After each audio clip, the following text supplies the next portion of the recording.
How about when we record? Yep. Okay. Hopefully we can try this again. So, you might be wondering, what the hell is going on here? And why am I in some random room holding a different microphone to do our week 9 analysis video against Mr. Relic Rain?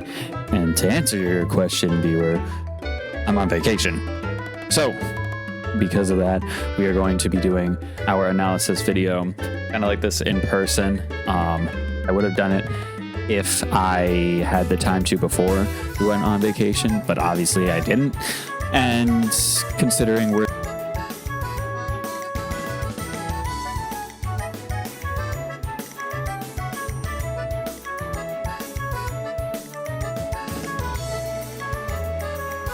why not do our analysis right now when we have the quiet nature, or not necessarily quiet nature, but quietness of the Airbnb. So this should be pretty self-explanatory.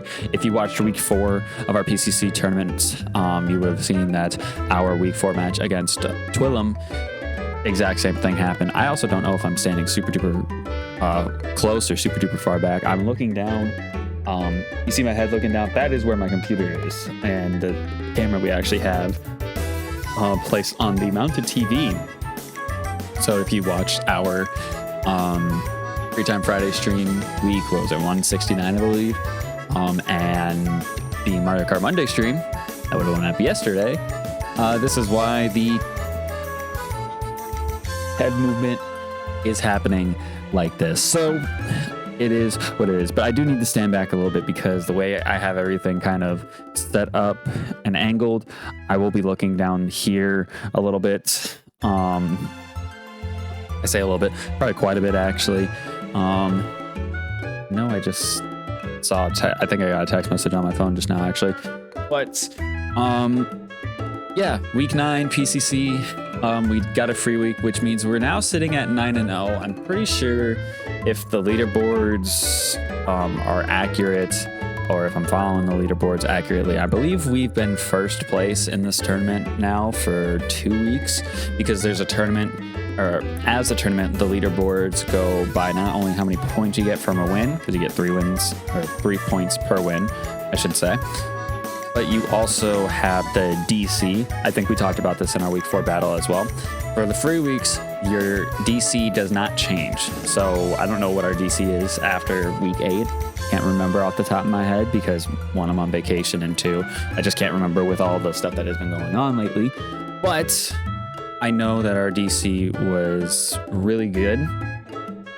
And with it being a 0 on this week, I don't recall, I think it was Navy who was in second, if I remember correctly. I think she was tied with us in terms of points, but our DC was better. So, there's that. But, that's not really the thing we're here to focus on. We're here to focus on what would have been our battle against Mr. Relic Rain. So, Relic, he unfortunately dropped out of the tournament, for a very good reason, actually. I believe he got a promotion at the job that he was at. So, I mean, yeah, if you get a promotion, I mean, there's a lot of things in life that are important, or, you know, that you would view as important. That's probably up there. I know we can sit here and say, like, you know, with content creation, that the content creation probably should be the #1 priority, but in most cases, it's not. So the fact that he took this opportunity to go and, you know, get that promotion, take that promotion, hopefully he's doing well with it.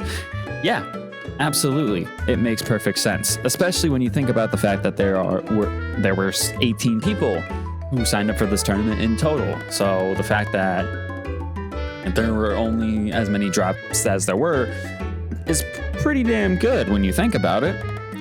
But besides that point, that's the main reason he dropped out. His typings for this tournament were the ground and grass type, which actually really paired up well against our team because we had Skeledirge, Basculegion, and Ursaluna who would be weak to those typings. Relic had drafted out. I'm trying to look down at the computer real quick and then kind of keeping an eye on the camera so you guys know that I'm like, hey, I'm paying attention. I see you. He had Clodsire, Garchomp, Torterra, Decidueye, Meowscarada, and Breloom. So primarily more grass. I think in this case it was 50-50, but he had more grass representation because of Torterra being both grass and ground. As far as what I could see him bringing to our fight, I think I would have seen everybody but Decidueye coming, to be honest, because Breloom fighting type hurts the normal types. I know Ditto can, yes, transform into whatever the fuck he wants to, but still super effective if the imposter were not to be procced. Meowscarada's got the flexibility because of Protean. It's also very, very fast. I think it would have been the fastest thing outside of Dragapult and Choice Scarf Ditto. The Decidueye could have gone. I just didn't see it coming along because, like, as much as the grass typing would have been helpful because Basculegion and Ursaluna Blood Moon were there and actually prominent threats on my team, really Ursaluna wasn't gonna do a whole lot to this squad and actually would have been the mon we would have left behind for this fight. Torterra, because he's grass ground, there is absolutely very little small ice type moves on my team. Porygon 2 would have been the only thing with an ice type move, being Ice Beam, unless I decided to go Tera Ice on somebody with Tera Blast. Maybe the Dragapult would have been Tera Ice, because that actually would have really did me some justice against this team. Garchomp is a pseudo. I mean, I don't know why you would leave that behind, to be honest. He could probably could have sashed him and Dragon Claw, Dragapult, something like that. Clodsire, because it gets hazards. It's very fat, I believe, on the special defensive side, if I'm remembering Clodsire's build. Also has Water Absorb, so it could shut down Basculegion if I were to be like locked into Liquidation or something like that. So yeah, I think he pretty much was going to bring, I thought he would bring everybody but the Decidueye, because I think everyone else on his team would have had a reason to go. Decidueye, I just couldn't see why it would go if he were to bring it. As far as my team, I pretty much kind of said it already. I think everybody but Ursaluna was for sure going. Dragapult's just way too fast for me to leave him behind. The fact that he's a pseudo as well, I can run him many different ways. Banded, Life Orb, Sash, whatever I was feeling. Probably would have went with maybe a Banded set for this one, because U-turn would have hurt if I was predicting his team to be correct. U-turn would have hurt all the grass types relatively well, and then if I decided to go Tera Ice and go for Tera Blast with a choice band on, that would kill Garchomp, that would do a good amount of damage to Clodsire, if not one-shot Clodsire. And it also would have hurt Torterra 100%. Breloom, Meowscarada. I know Meowscarada, like I said, it's got the flexibility, and unless that thing was Choice Scarf, it was not going to outspeed Dragapult. What else? Porygon 2 Trace is such a great ability, and I learned that mainly through this tournament. And this is me saying this, you know, after recording all the battles and basically going through and recording the not the reactions, but more so the analysis videos, like we're doing right now. For those who we actually didn't get to battle, Trace Porygon 2 with Eviolite is absolutely disgusting. If you've watched any of the battles that it's gone to and see what it can do, it's insane. So he would have gone because of the bulk. I really don't think, outside of Breloom, I don't really think it would have been a problem bring. Ditto's always going to be a good option because it can transform into something. If he decided to set up something very, very heavily, I just go in the Ditto, steal all the stat boosts from him, and then just try to kill him before he kills me, basically. Skeletor's got the unaware, so kind of like what I was saying with Ditto and the setups. He can come in, and if something is like +6 attack, he can just come in and be like, actually, I don't see that you have +6 attack. I'm just going to eat up your hits. And I also think that Tera Fairy actually wouldn't be a terrible thing if I needed to Tera him instead of Dragapult in this situation. To lose the weakness as well, because if I went Tera Fairy, that would be super effective against 3 of his mons, technically.